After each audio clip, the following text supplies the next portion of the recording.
can we all share what was the thing that made us become professional musicians, right? Now, I am not a professional musician. I'm an expensive hobbyist. I have to pay the Ranger Brothers to play with me, okay? Okay, but these guys get paid to play. Well, I'm expensive because you're expensive. Okay, great, all right, great. So, but I do want to answer the question from a guitar making point of view, okay? So let's start with you, right? My entire dad's side of the family are musicians. My dad plays, my uncle, my grandpa, everybody. So, from a young age, I would just watch them all play and I would feel insane. You know, my uncle had long hair, he played pointy guitars and loved Satriani and, you know, Steve Morse and all the rippers.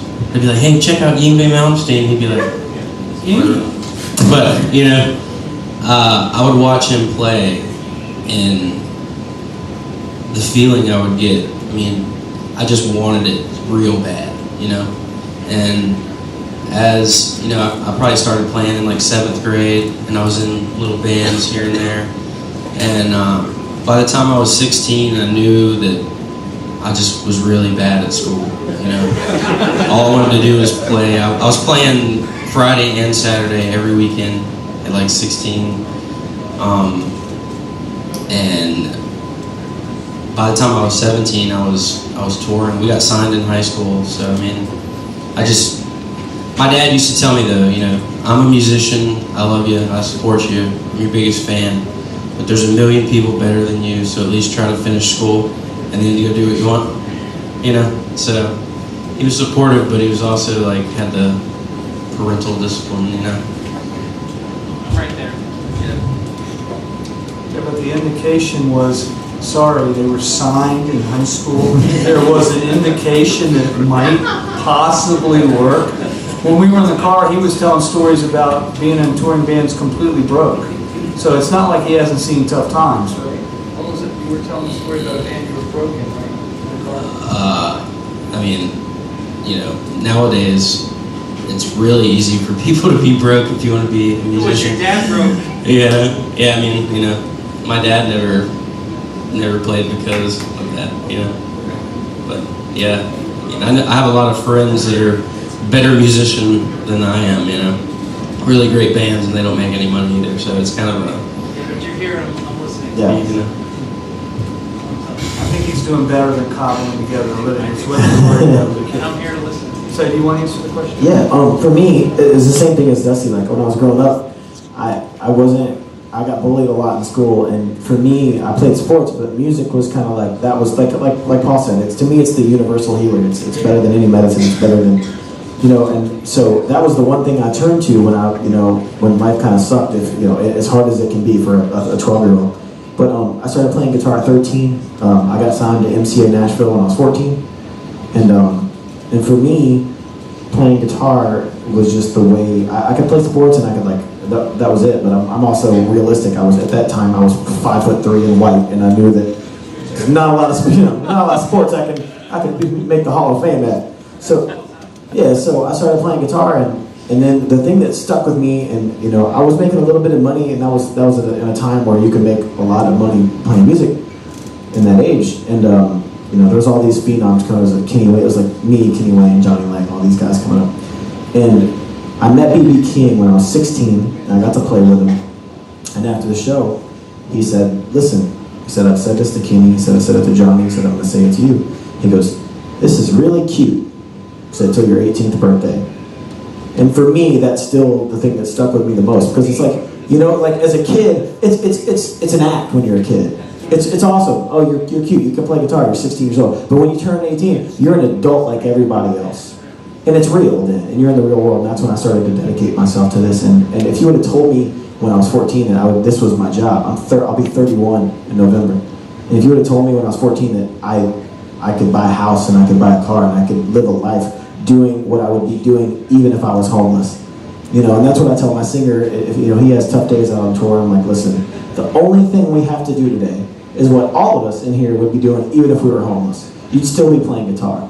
You'd still be playing guitar, you'd still be playing guitar. So when you think about it in that way, and also on the flip side of your question, my dad and my parents were the most supportive people ever. No one in my family plays music. Cousins, aunts, uncles. I'm the first person to ever pick up an instrument in my whole family that I know of. And my parents were like, listen, if you want to drop fries in at McDonald's, I'll be the biggest fan of a fry dropper that you've ever seen in your life. And that's what stuck with me, is that you support no matter what. You know, I practiced 8 hours a day, but if I wouldn't have, it wasn't like, hey, go in your room and practice. They were like, do whatever you want, but be happy with whatever you're doing. So to answer both sides of the question, that's for me how it started. I had supportive parents, and I refused to give up because B.B. King told me that I should keep playing guitar past 18. Well, he also told you at 18 it wasn't cute anymore. It wasn't You were cute. a competition. Yeah. And watch it, kid. Yeah, exactly.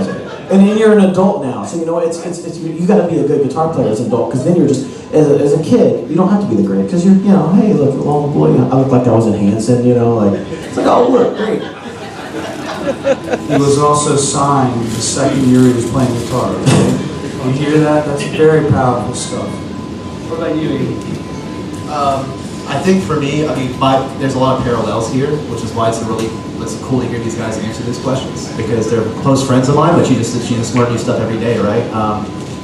For me, I did go to college for music, and I was a bad student. I was a C and D student, and then I went to college and made straight A's because it was just music, imagine that.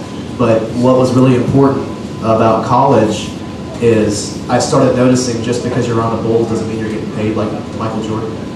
And that's something that it goes all the way down the line to, like, if you want somebody to fix your car, you're going to want to go to the best guy in town, you know? So basically, in a nutshell, I realized that nothing comes easy. And just like these two gentlemen here, I've done weird things and suffered a bit, and can tell you guys a story that you'd be like, wow, you didn't eat for that long? Like, we've all got this kind of stories. But my dad was a musician. He was a pianist, and I grew up with him doing the, you know, showing me the who's who of music, your Stevie Wonder, your Steely Dan, and stuff like that. That was installed before I even knew what I wanted to do with my life. But so I played piano to be like my dad, and he had to beg me to practice. But then I had a close childhood friend that had a guitar, and it was his. And I wanted to hang out with him and play guitar with him, so I wanted a guitar so it could be mine. So I got a guitar for Christmas, and it was mine. It was glorious, right? It was a piece of garbage, but it was glorious. And at that point, I realized everybody around me would look at me kind of funny, and older. Heroes private stuff. I was about to say this guitar was $200, but it was. So this is at the age of 12 when I started playing. So basically, what I realized is that I had a knack for something, and people would look at me like what I was doing was I couldn't tell if it was good or bad. I couldn't tell if they were offended or if they were really into it. And so I kept working at it. And then what I realized is that, just like what B.B. King told you, there's a point in your life where if your favorite guitar is your favorite, and Steve Vai's your favorite, well, guess who your competition is going to be when you're a full-grown adult? Steve Vai. Yeah. You know what I'm saying? Your mom's compliments only go so far when you're Exactly. I used to tell Simon McBride that. He was 14 years old. He was the Marshall demonstrator in Europe. Yeah. I said, it's really cool till you're 18, and then your competition, watch it. Yeah. And literally, like, when his record came out, they were comparing him to Gary Moore and how well did he do, right? Yeah. It wasn't cute anymore. It was the real deal. I mean, it's an interesting thing because music's not tangible. You can't hold it in your hand. It's basically like selling ice to an Eskimo, right? It's a very interesting thing. So what I learned is that nothing's going to come at you for free. It all comes with a price, and that price is hard work and dedication, and basically sticking with it. And you know, I think that what made me do it was I was from a small town, and just like with these, I'm sure the three of these guys here will say the same thing. It was my only out. Like, I came from my parents are great. I didn't have any problems in childhood aside from being a bad student. But what it did do for me is it gave me a focus, and then I started realizing when I got older, my best friends were like getting into trouble and disappearing, and then I would go through college, and then everything changes, but this doesn't change. But then later on, I realized that, you know, fast forward to where we're at now and here, you start to realize that it all comes back to being real and being true. This sounds cheesy, but being true to yourself. Because like these guys are saying, if I wasn't here, if I was living in a box outside, I'd still be playing guitar. So if that's the case, you have no choice but to believe in yourself. And that's how I got started. And being from a small town and not knowing any better helped. I didn't know you weren't supposed to play fast. I thought that was slow. And then when I got to the real world, I was like, oh shit, I should probably hold a note every now and then, you know? So anyway, so that's my story. What about you, Paul? Well, the guy that asked the question left. That was interesting. Is he all right? Is he coming back? All right, good. So there was a real reason for it. So I wanted him to hear this story. So when you're filming a show, Tim, right? Now I want the camera on. All right, so I was a guitar player, and I didn't have the money for a Les Paul. I didn't have the money for a Strat. I didn't have the money for a Tele. So if I wanted to be in the club, I had to make one. I didn't have the money for an old Marshall. I didn't have the money for a Fender. I had to make an amp. So I was building speaker cabinets and building amplifiers and building guitars because I wasn't allowed in the club. And I wanted to get in the club. When I got in the club, I would go into Watch the Music. If I opened a case of a guitar I made, it would draw a crowd. If I started to play the guitar, everybody would run. All right, so that feedback from the world is really important. If your kid is 34 and hasn't been playing one job, that's feedback you should listen to. He was getting A's in college in the music department. He was signed in high school. He was signed in high school. The world was giving them, and now you came back good because I'm adjusting your question exactly. Okay? You have to listen to the feedback of the world. What I told everybody is when I walked in a music store, if I opened a case, it drew a crowd. If I played a guitar, everybody ran. You have to listen to that feedback, and I didn't like that very much. I would have loved to have been a good enough musician that I could have made my living playing music, okay? I have incredibly sensitive hearing, and I don't think I would have been able to take it as a touring musician. I think I would have had hearing damage like Eric Clapton. I think it would have been really bad. Or the guitar player who, Pete Townsend. But, so right now it's kind of a balance for me, but you got to listen to the feedback of the world, and the feedback of the world for your kids is pretty clear. All right, that's first. Second, if you take their dream away, you'll have a depressed kid on your hands. So, if the worst thing in the world that could happen in the world is when a parent loses a child, there's nothing worse. If a parent loses a child, you got a depressed parent. That's just the way it is, and depressed people all around. You take a dream away from somebody and you ruin their expectations, you got a depressed person on your hands. So you got to be careful with this. It's very sensitive territory. And I can't tell you how many people told me that it wasn't possible, I shouldn't do it, don't quit your day job. I talked to Derek Trucks about this, and he said, if you knew how many times I was told to stay in the Allman, just play in the Allman Brothers and not do anything else, you'd be blown away. At that time, he was playing in Clapton's band and in the band with his wife and the Allman Brothers, and people were going, don't do anything but the Allman Brothers. And his band is drawing huge crowds right now. And when he was playing in Clapton's band, he would walk out to the front of the stage and there was a reverence that Derek Trucks was playing in Clapton's band. It was a big deal. You don't want to get pigeonholed. Look, there's 3 stages to anything new. It's venomously opposed to stage 1. Everybody's pretty much against it. That's stage 2. And the accepted norm, that's stage 3. If your kids are going to make it in the music business, they're going to have to go through all 3 stages. There's another piece of this puzzle. To be an extraordinary musician, you have to be extraordinary at rhythm, at harmony, and at melody. And if you're not good at one of those, you're really in trouble. Let's give an example. Somebody wonderful with melody and harmony and can't play in time, they don't work, right? You got somebody who's really good at melody and really good at rhythm and can't play their way out of a chord structure, can't file through changes, you got a problem. Gary Granger is a genius at all 3 of them. And because he is, with all due respect, he's working a huge amount. These guys have a handle on melody, harmony, and rhythm. All mixed together, that's a musician. A songwriter, that's another one, and that would be poetry. Okay? But you've got to have a real handle on all 3 of those arts. So get the kid drum lessons. Get the kid harmony. Get them musically educated about harmony. Get them musically educated about melody. Most people can't sit down and play Happy Birthday. They can't do it. They can't play Three Blind Mice. Da da da da. Three Blind Mice, can you play? stuff. It's not so easy, right? Don't hum it, then he'll be able to play it. Never mind. All right, so you understand that there are 3 sections, so they've got to learn the art form. If you're going to have a kid that's a chef, they better learn the art form of cooking. And to send them to school, culinary school for cooking in France or someplace like that will give them a foundation where they have a little shot at it. You got to get them a foundation, and usually they need a mentor, somebody who taught them. Who was your teacher?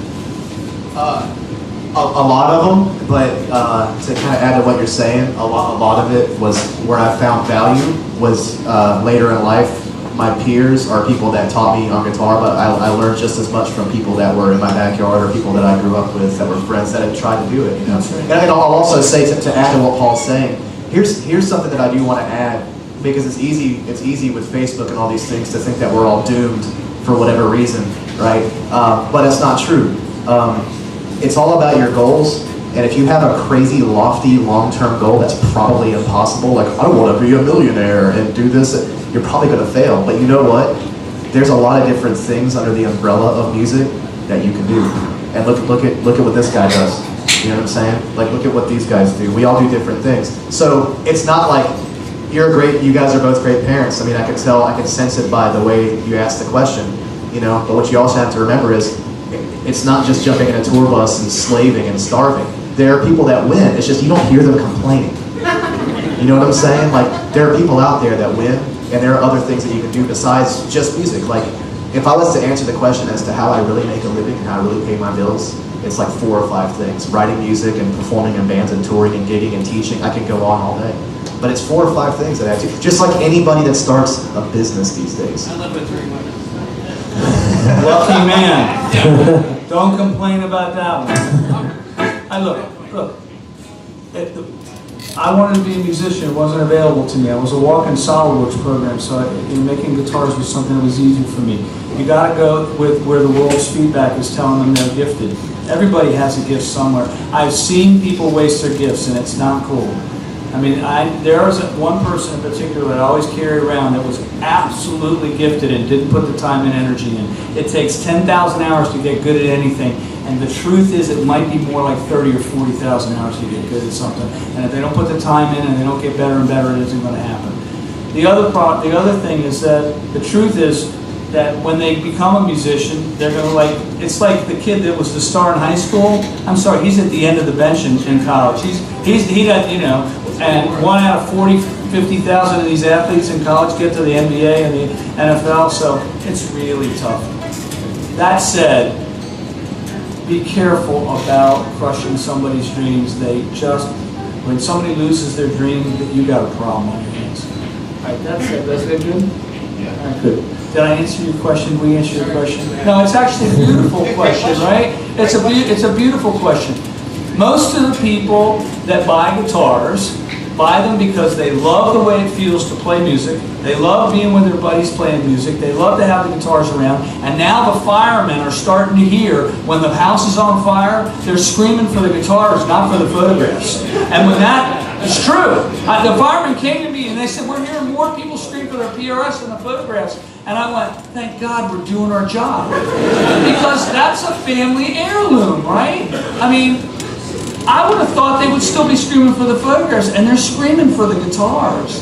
And that means something good. My daughter's an artist. She's studying musician.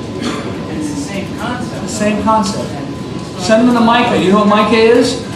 There's a Maryland Institute for Creative Arts in Maryland. That's my daughter. She's in Micah? She's a junior in high school. All right, well, you pick a really good art school where the kids come out and work. The kids that come out of NYU, a lot of them work. The kids that come out of some of these schools don't work. The kids that go to Juilliard, I'm sorry, they're all working. All right, so you got to find out what percentage these schools get these kids to a place where I interviewed electrical engineers, just to blow you guys away, all the time. I had 20 of them I interviewed. Only 2 of them had ever made anything. Only 3 of them had ever soldered a part together. I said, wait a minute. Did you ever make anything electrical? Yeah, we breadboarded something up in lab. I went, oh no. They're moving these kids through, and they're not, without a mentor or someone who's been there before, you're in real trouble. If you want to catch all the fish in the river, find an old man that's been doing it for 30 years and get in his boat, and he will leapfrog you forward 20, 30 years. It's really important. So that would be the number one thing. Get them a mentor, been there before, and that person will tell you they have a shot.